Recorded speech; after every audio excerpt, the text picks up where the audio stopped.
Якутия-24 в прямом эфире. Программа «Итоги дня» в студии Влад Давыдов. Здравствуйте, смотрите сегодня.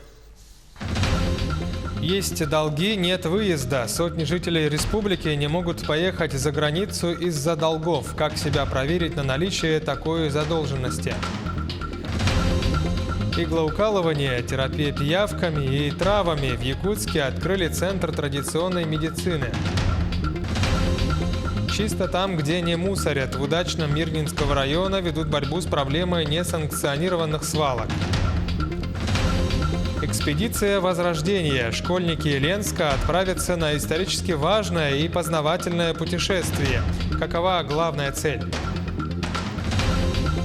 К 95-летию горнодобывающей промышленности в Алданском краеведческом музее открыли выставку якутских коллекционеров. День молодежи в Нерюнгри провели различные мероприятия с участием активных граждан.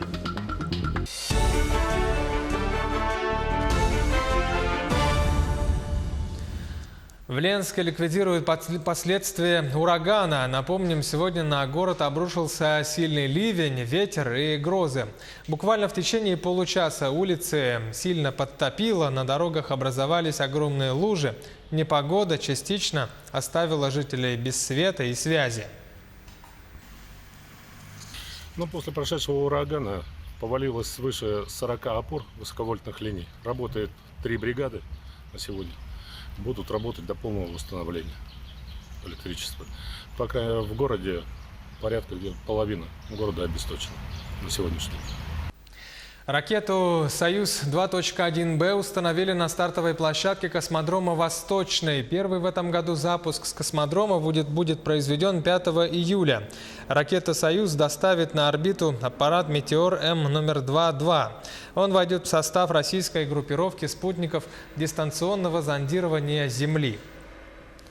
В удачном Мирнинского района уже не первый год ведут борьбу с проблемой несанкционированных свалок. На их ликвидацию ежегодно тратят немалые деньги, однако некоторые граждане продолжают не соблюдать чистоту в городе. Местная администрация совместно со съемочной группой попыталась разъяснить владельцам гаражей и дач о необходимости заключения договора по вывозу мусора и о последствиях в случае несоблюдения правил, прописанных в законе. Подробнее Ирина Балкова.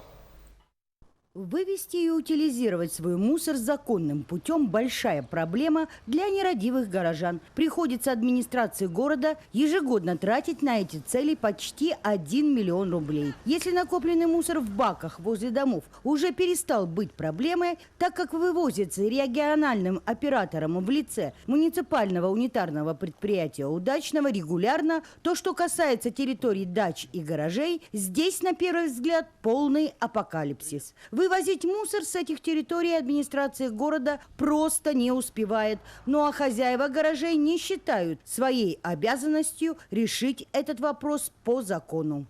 На сегодняшний день на западной территории Республики Саха-Якутия региональным оператором определен общество с ограниченной ответственностью МПЖХ, которое находится в городе Мирн. Для удобства нашего населения по заключению договоров на сбор ТКО у нас имеется предприятие на территории города, которое в соответствии с доверенностью может заключать эти договора на месте. Также горожане должны знать, что запрещается самовывоз мусора. Транспортировку твердых коммунальных отходов на специальный полигон может осуществлять только лицо, имеющее лицензию. В нашем случае муниципальное унитарное предприятие. В случае несоблюдения закона виновные лица наказываются в соответствии с законодательством Российской Федерации. Для физических лиц за несанкционированные свалки от 2 до 3 тысяч, на юридических лиц до 50 тысяч, на должностных лиц до 30 тысяч. В связи с чем еще хочу обозначить, что наложение штрафных санкций не освобождает лица, которое виновно в данном правонарушении, от ликвидации устроенной им несанкционированной свалки. Ну а что касается самих удачнинцев, все как один впервые слышат об этих федеральных законах и о том, что необходимо заключить договор на вывоз мусора. Но ведь незнание закона не освобождает от ответственности. Пока весь мусор в гараже. Нет, ну а потом? В процессе, конечно. С УППМХ, я хочу вам подсказать, нужно заключить договор. Я про это ничего не знаю. А вы не знаете, что нужно заключать договор, что самовывоз запрещен? Нет. Скажите, а вы заключили договор на вывоз мусора? Нет, Нет? Или, может быть, заключил ваш кооператив, а вы не знаете? я не знаю, мне никто не говорил. А куда вы мусор вывозите? Там, за Полянским. Необходимо отметить, что уже установлен ряд виновных лиц за организацию несанкционированных свалок, которые понесли определенное наказание. Чтобы список фамилий не увеличивался, администрация призывает соблюдать закон и жить по правилу «чисто не там, где убирают, а там, где не ссорят». Ирина Балкова, Алексей Меркулин, телеканал «Алмазный край». Накануне вступили в силу новые правила долевого строительства. Теперь покупатели будут перечислять деньги за квартиры в строящихся домах на банковские счета эскроу. Деньги покупатель-застройщик получит только после сдачи дома в эксплуатацию. Само строительство компания должна вести за счет кредитов или собственных активов. Средства граждан, размещенные на счетах эскроу, будут застрахованы. В Центробанке ранее подсчитали, что в России есть 62 банка, которые отвечают всем этим критериям. Из них 32 банка в феврале уже заявили о готовности кредитовать застройщиков и открывать эскроу-счета. Таким образом, обманутых дольщиков в России больше быть не должно. Развитие цифровых технологий, также повышение доступности и качества оказываемых населению услуг. Эти темы обсудили сегодня в Якутске на межрегиональном семинаре-совещании Пенсионного фонда России. Участвовали представители 30 отделений Пенфонда. Все подробности у Дениса Тишина. Получить любую госуслугу, не выходя из дома, сегодня это уже не кажется фантастикой. С развитием цифровых технологий россияне могут, к примеру, оформить пенсию или получить справку в пенсионном фонде через интернет, без потери времени и нервов. Пенсионный фонд, являясь еще оператором большой государственной системы, единой государственной системы социального обеспечения, занимается вопросами социального обеспечения, кроме пенсионного обеспечения. И одна из важных задач, чтобы о тех услугах, которые граждане, на которые права граждане обладают, они до них были доведены. То есть государство берет на себя функцию не только обеспечения собственных услуг, но еще и обеспечения доведения этих услуг до граждан. Наша республика – одна из лидеров среди российских регионов по внедрению электронных сервисов. Она занимает 16-е место среди 86 регионов страны.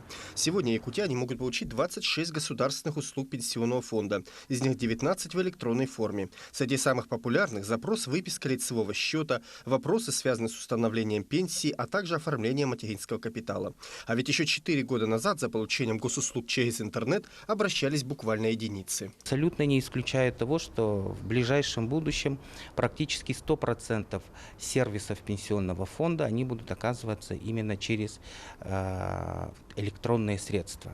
Вполне закономерно, что именно в Якутске прошел межрегиональный семинар совещания Пенсионного фонда России, посвященный актуальным вопросам предоставления государственных услуг.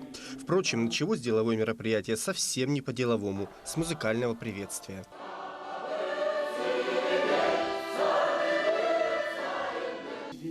Участниками семинара стали руководители более чем 30 отделений фонда по всей стране, от Республики Крым до Чукотского автономного округа. Они приехали, чтобы поделиться своими наработками с коллегами, а также перенять опыт активного внедрения цифровых технологий в нашей республике. У нас есть чем поделиться с коллегами, в первую очередь со стандартизацией работы клиентских служб. На территории Алтайского края разработано 6 стандартов, определяющих характер работы и технологические стандарты действия. У нас каждый специалист клиентской службы, а у нас 65 клиентских служб, является универсальным специалистом. Особое внимание на семинаре уделили цифровому воспитанию населения. Ведь без умения работать с современными устройствами невозможно в полной мере пользоваться такими электронными сервисами, как госуслуги. Поэтому в Якутии для пенсионеров регулярно проводятся курсы по повышению компьютерной грамотности. Как итог, почти 100% удовлетворенность жителей республики качеством предоставления госуслуг Пенсионным фондом России. Денис Тишин и Григорий Григорьев, Якутск. Сотни жителей республики не могут выехать за границу из-за долгов. На сегодня совокупная задолженность по уплате имущественных налогов якутян составляет 800 миллионов рублей. Наибольшая задолженность приходится на транспортные налоги. Это более 500 миллионов рублей. Саргалана Федорова расскажет подробнее. Пора отпусков в самом разгаре. Однако не все якутяне в этом году могут выехать на отдых за границу. Речь идет о более 270 должниках, которые накопили внушительные суммы долгов. Для них уже действует запрет на выезд за рубеж. Чтобы не наступать на их грабли, Евгений Соловьев перед отпуском всегда уточняет, не числится ли он в должниках. Все налоги, то что транспортные, на имущество, там, штрафы, все оплачиваю через карту, через сайт. То есть в крайнем случае только сюда прихожу, если вопросы есть личные. А так там даже есть тоже вопросы, можно задать, и они отвечают в течение месяца. То есть если не к успеху, то можно все через сайт делать. Однако в Якутске не все налогоплательщики дисциплинированы, как Евгений. У жителей столицы долги по налогам за недвижимость, землю и транспорт составили 397 миллионов рублей. Опять же, большая часть задолженности приходится на транспортные налоги – 253 миллиона. Непогашенная задолженность является основанием для обращения за ее взысканием в службу судебных приставов, которые могут ограничить выезд должника за пределы Российской Федерации, наложить арест на имущество и приостановить движение всех денежных средств на банковских счетах. Чтобы готовящаяся поездка не сорвалась из-за неуплаты долгов, следует узнать заранее, есть ли у вас задолженность перед бюджетом.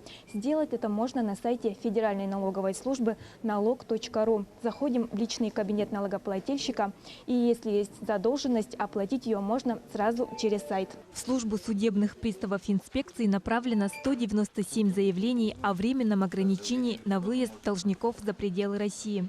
Выезд ограничивают, если задолженность свыше 30 тысяч рублей.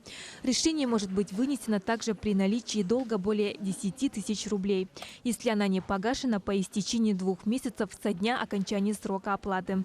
Саргалана Федорова, Григорий Хлопков, Якутск.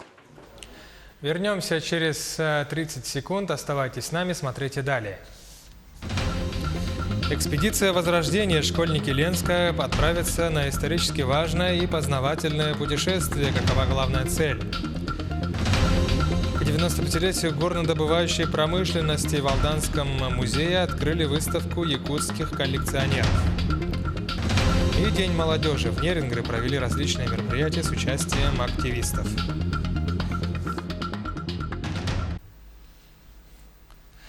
Якутия-24 в прямом эфире. Это программа «Итоги дня». Иглоукалывание, терапия пиявками и разными травами в Якутске на базе медцентра открыли Центр традиционной медицины. Главная цель – профилактика заболеваний. Какие врачи там ведут приемы, кому показана такая терапия? Сюжет Юлии Великодной. Узнать о состоянии организма помогает вегетативно-резонансное тестирование. Показания для проведения – профилактика заболеваний. Электрод пассивный. Это ладонями вниз. Я биологически активные точки нахожу. И по ним я провожу тестирование. Терапия пиявками, иглоукалывание и лечебный массаж. Если этими способами пользовался каждый пятый, то о их существовании слышали все. Мы решили узнать, как жители столицы региона относятся к народной медицине. С сомнением. Нет, это не интересуемся. Никогда не пользовались? Нет, никогда. И пользоваться не буду. Нормально отношусь. Пользовались когда-нибудь? Да. И как? Помогло? Да, я пиявка пользовалась. Помогло очень хорошо. Во всем должна быть здравость. То есть и народные методы очень даже хорошие. Иглотерапия дает эффект. Но главное, чтобы это было в руках специалиста, а не разрешали всем подряд это делать. Действительно, знания и умения врача очень важны. Именно поэтому всех специалистов Центра традиционной медицины принимают на работу только соответствующим медицинским образованием и опытом работы. Мы должны не только укреплять здоровье, но еще и продлевать жизнь каждого гражданина. В этом смысле то, что здесь у нас в Якутске Якутске открылся центр комплементарной медицины. Это очень хорошо. Она у нас давно была, потом опять закрылась. Но сейчас мы на новой юридической базе открыли и дальше будем развивать это направление. Прием ведется и по восточным методам остеопатия и мануальная терапия. Есть вид лечения, который относится к якутской народной медицине, основанный на лекарственных растениях. Относится в данном случае к фитотерапии, которую у нас здесь врач будет принимать. Базовое лечение, как она рассказывала, больше будет основано на применении местных трав и местных особенностей растений, которые у нас находятся. Центр традиционной медицины открылся на базе медицинского центра столицы. Запись ведется по телефону 21 07 23 с 9 до 16 часов. Юлия Великодная, Джулус Иннокентьев, Якутск. АМГА ждет гостей 7-х спортивных игр народов Якутии. Лучшие спортсмены республики, представляющие 35 команд, будут состязаться в 16 видах спорта. Во время стартов разыграют 246 золотых и серебряных медалей и 276 бронзовых. Ожидается приезд 5000 участников и 15 тысяч зрителей. Как отметил министр спорта республики Иннокентий Григорьев, история этих игр начинается с 1932 года. Именно тогда в Якутии состоялась первая якутская спартакиада. В 1956 году ее название изменили и добавили еще несколько видов спорта. Игры проводили до 1996 года.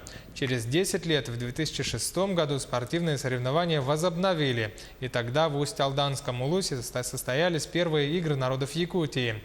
Поэтому, по словам министра, амгинские игры не 7-е по счету, а 29-е. Вопрос о восстановлении исторической справедливости будет решен на коллегии, которая состоится сразу после соревнований. Напомним, что спортивные игры народов Якутии пройдут в Амге с 4 по 8 июля. Вот это все направлено для того, чтобы каждый человек сегодня осознал и начал заниматься физической культурой и спортом. Ну и для этого создаются условия для занятий. В этом плане у нас идет хорошая работа с федеральным министерством, отраслевым нашим министерством. Сегодня наша республика уже строит 10 спортивных объектов, которые должны быть введены в 2019 и 2020 году. Федеральная помощь за 2019 и 2020 год у нас составляет около 600 миллионов на строительство спортивных объектов. В Нерюнгри провели День молодежи. В этом году организаторы постарались задействовать побольше площадок, чтобы порадовать горожан и гостей города. Рассказывает Татьяна Дебривная. В этом году организаторы решили удивить жителей города и гостей необычными секциями и рок-концертом, а также открытым турниром по технике горного туризма. А клуб военно-тактических игр «Феникс» предлагал всем желающим бесплатный тир и организовал выставку военно-тактического оружия. Мероприятие ко Дню молодежи проходит далеко не 2 дня. У нас уже с 23 числа начались мероприятия, праздничные, соревнования спортивные. И также, поскольку выходные дни, все свободны, можно самую основную часть переместить именно на 29-30 число. В честь празднования Дня молодежи на базе Южно-Якутского технологического колледжа торжественно открыли велопарковку. В торжественной обстановке открывается велопарковка под названием «Велостоп». Перед началом велопробега участники прошли регистрацию и получили значки. Оказалось, в Нерюнгри немало любителей велоспорта. Мы приехали с Чульмана специально, чтобы поучаствовать в этом велопробеге. Это мероприятие нам нужно для велосипедистов прокатиться по городу. Участники велопробега в сопровождении организаторов и кареты скорой помощи и машины ДПС проехались до парка культуры, где празднование завершилось рок-концертом. В целом праздник молодежи прошел в столице Южной Якутии насыщенно и интересно. Татьяна Дебривная, Захар Головин, Вадим Барашков, Нерюнгри. Сегодня, 2 июля, в республике отмечается День реки Лены. Этот праздник был учрежден в 2013 году в целях привлечения внимания к сохранению уникальных природных объектов реки Лены. В каком состоянии на сегодня главная река Якутии и как обеспечить сохранность и чистоту Лены? Сюжет Руслана Варламова. Лена – это самая длинная река на территории России. По всему земному миру она занимает 10-е место. Ее длина составляет 4400 метров. Имеет множество притоков. Одни из самых больших – это Вити, Молдан и река Вилюй. Река Лена является главным источником жизни якутян. Водой снабжает и обеспечивает всю республику. Она также остается основной транспортной артерией Северного края, связывающей ее районы с федеральной транспортной инфраструктурой. Вообще где-то более 70% населения Республики Саха-Якутия, даже может быть больше, использует воду реки Лена. И поэтому мы должны беречь Лену. В эти дни в районах республики пройдут экологические акции «Чистый берег» по очистке прибрежной полосы реки Лены. В городе Якутске эта акция прошла на территории городской дамбы. Уборка прибрежных территорий у нас является уже системной работой. И к нам присоединяются население, общественные организации, администрация районов, все желающие. Считаю, что довольно активно все принимают участие. Хотя мусора много, каждый год все равно река приносит, но все равно убирать надо. В основном бутылки и окурки. Берегите нашу природу. Хотелось бы попросить граждан быть аккуратнее, выносить с собой весь мусор. От загрязнения в первую очередь страдают люди, которые пьют воду из Лены и из притоков. Соответственно, это будет негативно отражаться на их здоровье.